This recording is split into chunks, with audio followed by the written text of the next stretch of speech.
but they're often willing to fund very specific things. Yes. And I think that's one of the real stumbling blocks. And one of the stumbling blocks I often see is and hear about is kind of the Forestry Commission. Yeah. They're doing a lot of great work, but at the same time, they're very limited in that they'll fund forests. Yeah. And we don't need forests. We need less dense systems to try and work with these agricultural systems. We have to look at more agroforestry, canopy cover objectives and that type of thing. In my opinion, could be wrong, but that's my opinion on it.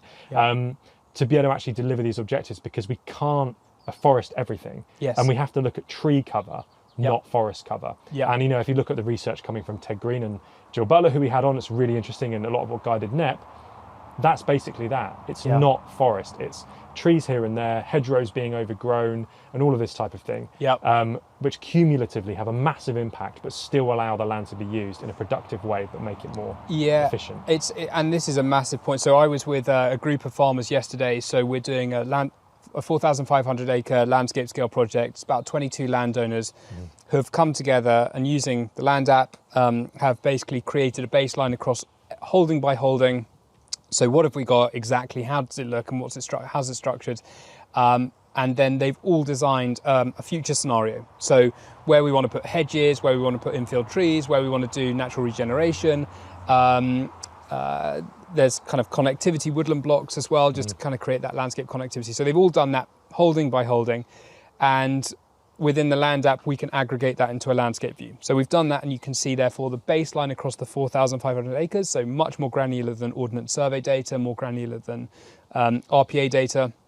And then on top of that is the future vision that they all have. And the beauty of it is that where a land manager said, I wanted to put a hedge here, and their neighbour says, I want to put a hedge here, in this system, they can go, oh, actually, if I nudge my hedge up 10 metres and you bring yours down 10 metres, we can create this connectivity. So this is kind of what the information transfer between multiple parties is enabling. So we can get these aligned designs. And what's exciting about that is we're working with a corporate that's based in just sort of 20 minutes away from the site. It's an international organisation who are very heavily committed to delivering great outcomes for nature. And it's looking like they're about to fund 4 kilometres of new hedges and potentially, I think it's 10 wetland restoration projects within this landscape.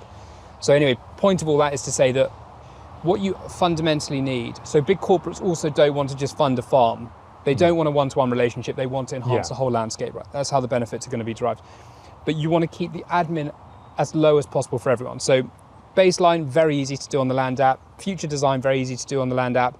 All in the UK Hab format. So we're working with Bill Butcher, who set up UK Hab, which is used to underpin the biodiversity 3.0 metric and biodiversity net gain. So everything's in the same consistent language. You can calculate the uplift in biodiversity units and then present that very cleanly to the corporates. And they go, yeah, off that palette of options, I want to fund the hedges and the wetland projects.